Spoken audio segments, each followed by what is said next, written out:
Jaranglaydi bugun bizga so'nggi kun qiroq. Bolaligim maktab payti aziz sinfdosh. Xotira bo'lib qolar endi maktab paytlari. Yodga olsak zo'r damlardi o'sha paytlari. Maktablariga jo'natishlar oson bo'lmagan. Obedga pul so'rash uchun aktyor bo'lgan. Vazifasin qilmaganlar kasal bo'lgan.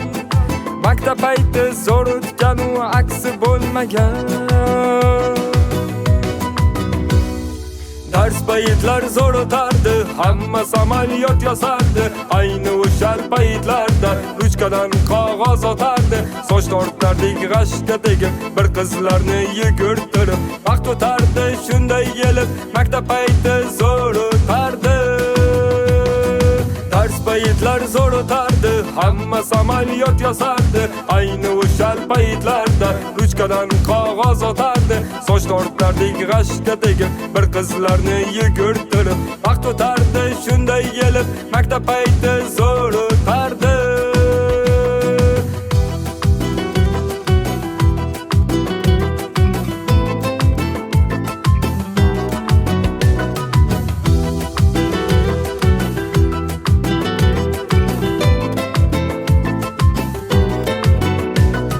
Hamma fan birdek edi, yoqmasdi asli nega. Jismon tarbiya degan fan bo'lardi jazura. Unda hamma 5 olardi, oxirgi soat bo'lardi. Maktab formasida ham qatnashardik bo'lardi. Maktablariga jo'natishlar oson bo'lmagan. Obedga pul so'rash uchun aktyor bo'lgan.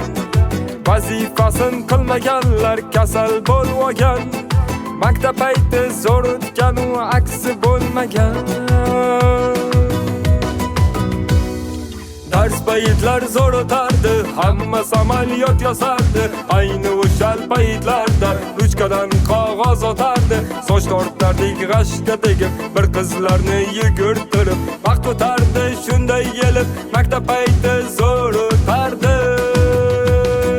Dars paytlar zo'r o'tardi, hamma samolyot yasardi. Ayni o'sha paytlarda ruchkadan qog'oz otardi. Soch tortardik g'ashga tegib, bir qizlarni yugurtirib.